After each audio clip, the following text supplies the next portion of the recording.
Hello everyone, welcome to Anupa study facts. आज हम बात कर रहे हैं 30 days study plan for CTET December 2024।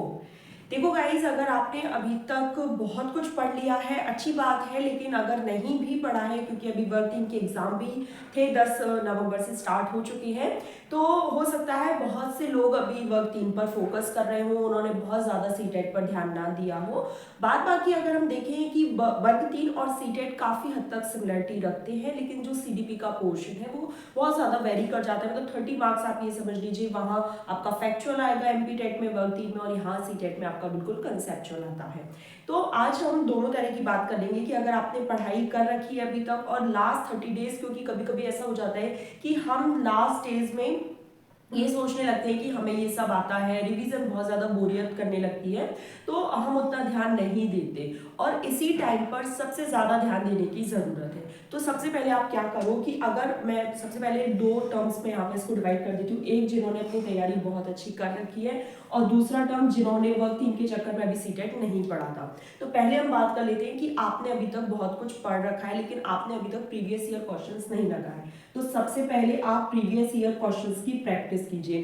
Previous year question में हो सकता है आपके स्टार्टिंग में 150 में से केवल 50-60 नंबर ही आए, जैसे बहुत से लोग यहाँ पर सजेशन देते हैं कि मैम हम लोग के मार्क्स कम आ रहे हैं तो हम ना मॉक टेस्ट नहीं लगाएंगे। आपका सजेशन अपनी जगह सही है कि इतने कम मार्क्स आते हैं तो हम डीमोटिवेट हो जाते हैं, लेकिन ये सोचो कि ये अभी पहला प्रीवियस ईयर क्वेश्चन पेपर है। आप 5 प्रीवियस ईयर क्वेश्चन का एक पूरा टारगेट बनाकर चले, और अगर फिर भी मार्क्स इंप्रूव नहीं हो रहे हैं तो वापस अपनी थियोरेटिकल पोर्शन पर जाओ कि हाँ कहाँ कमी है। लेकिन ऐसा नहीं होता है, आप जब 1 से लेकर 5 तक पहुंचते हैं तो 60 से लेकर 95 और 100 नंबर तक भी आने लगते हैं। ये आपके ऊपर है कि आपने किस तरीके से अपने थ्योरी वाला पोर्शन कंप्लीट कर रखा है। तो सबसे पहले प्रीवियस ईयर क्वेश्चन लगाओ, केवल प्रीवियस ईयर क्वेश्चन है, क्योंकि 24 आवर्स है एक दिन में, तो ऐसा तो नहीं कि केवल हम 2.5 घंटे के पेपर के लिए मतलब जो प्रीवियस ईयर क्वेश्चन लगा रहे हैं, चूंकि हम 2.5 घंटे वाला ही लगाएंगे, बिल्कुल हमें टाइम के अकॉर्डिंग लगाना है, एग्जामिनेशन हॉल की तरह लगाना है। OMR शीट अभी से ही फिल करते रहना है ताकि बहुत ज़्यादा बर्डन ना हो, लोडिंग ना हो। अगर लोड हम ले लेंगे तो एग्जाम में चाहे हमें कितना भी अच्छा आता होगा, हम सब कुछ बिगाड़ देंगे। तो हमें अपना अभी से ये सारी चीज़ें बहुत अच्छी करके चलनी है। 24 घंटे तो ये नहीं कि 1-2.5 घंटे का पेपर लगा लिया और बस हमारी तैयारी हो गई, नहीं, इसका हमें री एनालिसिस करना है। री एनालिसिस करने के बाद हम ये देखें कि कौन सी ऐसी थ्योरी है जो अभी तक हमने बिल्कुल भी नहीं पढ़ी है, हमसे छूट गई है, हमें और अच्छा करना है। तो वापस से उस थ्योरी पर जाएंगे, उस क्वेश्चन पेपर को देखेंगे कि अच्छा यहाँ पर जैसे आपके 5 सब्जेक्ट है, लैंग्वेज 1 है, लैंग्वेज 2 है, CDP है, EVS है और मैथ्स है। ये पेपर 1 के लिए मैं बात कर रही हूँ, पेपर 1 के लिए। तो सपोज आपका यहाँ पर जैसे लैंग्वेज 1 आप लोगों ने हिंदी ली, तो यहाँ पर तो 12-13 आ गए, लेकिन इंग्लिश में केवल 4 नंबर ही बन पाए। तो ऐसा नहीं कि अब आप केवल हिंदी पढ़ेंगे, क्योंकि आप कितना भी पढ़ लेंगे, आपके हाईएस्ट तो आप 15 लैंग्वेज 1 पेडागोजी की बात कर रही हूँ मैं, तो 15 ही ला सकते हैं। लेकिन इंग्लिश पेडागोजी में अगर आप मेहनत करते हैं तो आप 4 से 12 तक भी पहुंच सकते हैं। तो आपको यहाँ पर मेहनत करने की जरूरत है। ये आपको कब पता चलेगा, जब आप प्रीवियस ईयर क्वेश्चन को सॉल्व करोगे। सपोज CDP में आपके 24 मार्क्स आ रहे हैं, तो आप कोशिश कर सकते हो कि हाँ 28-29 तक आराम से आप इस पर पहुंच सकते हो। EVS में बहुत से लोगों के मार्क्स कटते हैं, क्योंकि यहाँ पर आपने देखा है कि EVS मतलब साइंस और सोशल साइंस भी इंक्लूडेड होता है। तो सपोज यहाँ पर आपके केवल 15 मार्क्स आ रहे हैं, यहाँ पर मैं पूरा EVS 30 मार्क्स का लेके चल रही हूँ, और यहाँ पर मैंने केवल पेडागोजी को टारगेट बनाया भी, क्योंकि अनसीन पैसेज की बात मैं थोड़ी देर में करने वाली हूँ। तो EVS में केवल 15 मार्क्स आ रहे हैं, तो आप इसको इंप्रूव कर सकते हैं, कम से कम 22 तक तो ला ही सकते हैं। ठीक है। मैथ्स की अगर हम बात करें, मैथ्स अगर आपका बहुत अच्छा है तो आप बहुत अच्छे ला पा रहे हैं, लेकिन अगर अच्छा नहीं है तो कम से कम जो बेसिक कैलकुलेशंस हैं उनकी तरफ ज़्यादा ध्यान दें, ताकि जहाँ भी जो चीज़ छूट रही है, जो चीज़ नहीं बन पा रही है, वो 1 महीने में आप कितना गैप फिल कर सकते हो, कम से कम 17 मार्क्स आप इसमें ला सकते हैं। ठीक है। रही बात यहाँ पर अनसीन पैसेज की, और मैं बात कर लेती हूँ, तो 15 मार्क्स का यहाँ पर अनसीन पैसेज है। तो हिंदी में तो आप अनसीन पैसेज में आराम से 12-13 नंबर ला सकते हैं। इंग्लिश में आपका फिर हो सकता है कि केवल 4-5 नंबर है, तो देखो 4-5 नंबर यहाँ आ रहे हैं, 4 नंबर केवल यहाँ आ रहे हैं, मतलब आपको केवल 8 से 9 नंबर इंग्लिश में मिल रहे हैं 30 में से। तो इसका मतलब ये है कि आपको प्राथमिकता लैंग्वेज 2 को देनी है।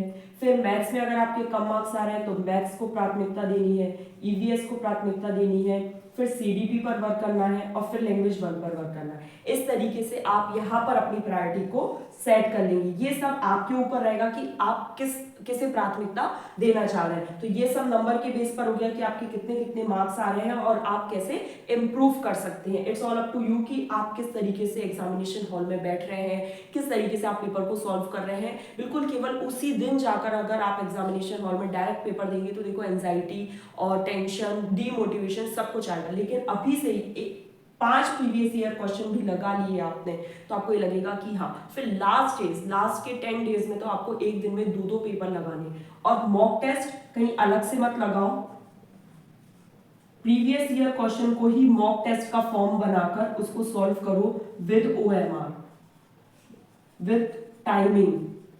ऐसा नहीं कि बस केवल हमने पेपर दे लिया और हो गया। और री एनालिसिस मोस्ट इंपॉर्टेंट है, ये तो आपको करना ही है।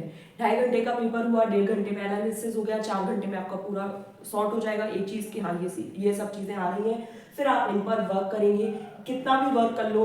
हिंदी में आप 26-27 अच्छे से ला सकते हैं। सीडीपी में अगर 24 आ रहे हैं स्टार्टिंग में तो 29 तक पहुंचा जा सकता है। ईवीएस, मैथ्स और लैंग्वेज 2 की बात रही तो वो आपको अपनी प्राथमिकता के हिसाब से सॉल्व करना होगा। यहीं पर मैं एक और बात बताऊं कि अगर आप इस तरीके से अपने सब्जेक्ट डिवाइड कर लेते हैं कि आप फर्स्ट हाफ एन आवर में सीडीपी सॉल्व करेंगे, फिर लैंग्वेज 1, लैंग्वेज 2, ईवीएस, मैथ्स, तो वैसे ही क्रम में चलते जाना। प्रीवियस ईयर क्वेश्चन भी उसी क्रम में लगाना। मॉक टेस्ट जो आप प्रीवियस ईयर फॉर्म दोगे लास्ट 10 डेज में वो भी उसी क्रम में लगाना, ताकि आपको पता चल जाए कि 9:30 से 10 में ये सॉल्व होना है, 10 से 10:30 में ये सॉल्व होना है, ताकि एक हमारी जो मेंटेलिटी होती है वो भी उस तरीके से आ जाएगी कि हाँ हम आधे घंटे में आराम से अपना सॉल्व कर रहे हैं। 20-22 मिनट में एक पोर्शन आपका सॉल्व हो जाना चाहिए, 7 से 8 मिनट में आपकी OMR फिल हो जाना चाहिए। इस तरीके से जब आप अपना अभी से करने लगेंगे तो आपका बहुत अच्छे से आपके मार्क्स इंक्रीज हो जाएंगे। सीटेट बहुत ज़्यादा हलवा भी नहीं है तो बहुत ज़्यादा टफ भी नहीं है, लेकिन हाँ ये है कि अगर हम इतने सालों का पूरा एनालिसिस देखें तो केवल 10-12% रिजल्ट रहता है कि बच्चे पास हो रहे हैं, मतलब क्वालिफाई हो रहे हैं, जबकि ये केवल एक क्वालिफाइंग टेस्ट है, एलिजिबिलिटी टेस्ट है, फिर भी नहीं आ पा रहे हैं। तो वो कहीं ना कहीं ये है कि जब हम पढ़ तो बहुत जोरों शोरों से लेते हैं लेकिन हम रिवीजन नहीं करते, हम मॉक टेस्ट नहीं लगाते, OMR फिल नहीं कर रहे अगर ऑफलाइन पेपर है तो। ठीक है, ये सब चीज़ें एग्जाम में जाके बहुत ज़्यादा दिक्कत कर देती हैं। अब सेकेंड टाइप के लोगों की बात कर रहे हैं, जहां पर जिन लोगों ने भर्ती की तैयारी के लिए अभी बिल्कुल भी नहीं पढ़ा था, तो सबसे पहले आप YouTube पर बहुत सी चैनल्स हैं, बहुत सी वीडियोस अवेलेबल हैं, तो टॉपिक वाइज इन वीडियोस को कंप्लीट कीजिए, एक एक टॉपिक उठाइए सिलेबस के अकॉर्डिंग, क्योंकि सीटेट ना हमेशा अपने सिलेबस पर स्टिक रहता है। तो सिलेबस के अकॉर्डिंग आप अपनी एक एक वीडियोज लो, जैसे development and its stages, growth and development, प्याजे की थ्योरी है, वाइगॉत्स्की की है, कोलबर्ग की है, तो एक एक आप टॉपिक लीजिए, यूट्यूब पर वीडियो सर्च कीजिए और छोटे छोटे जो बिल्कुल आप बार बार भूल रहे हैं उन पॉइंट्स को ऐसे या बुलेट फॉर्म में या जिस भी फॉर्म में आप उनको लिखना चाहें, बस जो चीज़ आप भूल रहे हैं उनको लिख लीजिए और प्रीवियस ईयर क्वेश्चंस आपके साथ देखते जाइए। Topic wise previous year paper भी मार्केट में अवेलेबल होते हैं तो वो भी आप लगा सकते हैं, ताकि आपको ये पता चल जाए कि जब आपने डेवलपमेंट का एक टॉपिक कंप्लीट करा तो आपने उसके कम से कम 50 MCQ सॉल्व करे तो आपसे कितने मार्क्स आ रहे हैं, आपके कितने सही हो रहे हैं, और जो गलत निकल रहे हैं उनको री एनालिसिस करो, ताकि आपको ये पता चल जाए कि अच्छा इसमें मार्क्स कम आ रहे हैं तो मुझे वापस से इस चीज़ को अच्छे से पढ़ना चाहिए। फिर लास्ट के 10 डेज में सेम आपके लिए भी वही रहेगा कि आपको OMR फिल करनी है, मॉक टेस्ट लगाना है, टाइमिंग बिल्कुल सेम रखनी है, जो आपके एग्जाम की टाइमिंग है वही रखनी है, वॉच सामने रहनी चाहिए, रिस्ट वॉच वहाँ पर अलाउड नहीं रहती है। तो ये सब चीज़ें अगर आप थोड़ा सा ध्यान देंगे तो बहुत अच्छे से कर पाएंगे। टॉपिक वाइज यूट्यूब पर वीडियोस डालो, उनको देखो, बहुत छोटी छोटी सी वीडियोस हैं, कुछ बड़ी भी है तो उन्हें 2x स्पीड पर देखो, डाउनलोड करके देखो, ये बहुत इंपॉर्टेंट चीज़ है।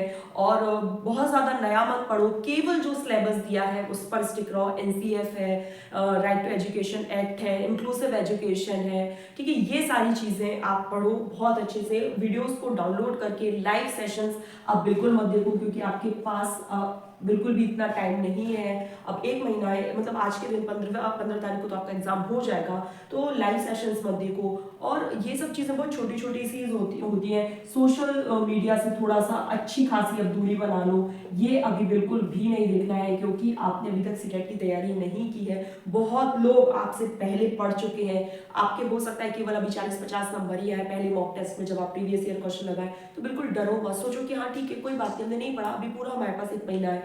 अगर 40-50 नंबर अभी आ रहे हैं तो हम धीरे धीरे धीरे करके इसको इंक्रीज कर सकते हैं, ठीक है। तो यहाँ पर आप इस तरीके से अपनी ये पूरी रणनीति अपना सकते हैं। और एक महीने में किस तरीके से और हेल्प कर सकती हूँ मैं आपको संडे टू संडे 4 संडे, चौथे संडे में आपका एग्जाम है, 3 संडे में लाइव सेशन दूंगी, जिसमें मैं आपको हेल्प करूंगी कि आप और किस तरीके से इंप्रूव कर सकते हैं। तो यहाँ पर हमारा सेशन कंप्लीट होता है। आई होप आप लोगों को सेशन पसंद आया तो like share subscribe. Next session में मिलेंगे, और कोई भी सजेशन देना चाहते हैं तो please let me know in comment section. Thanks for watching this video.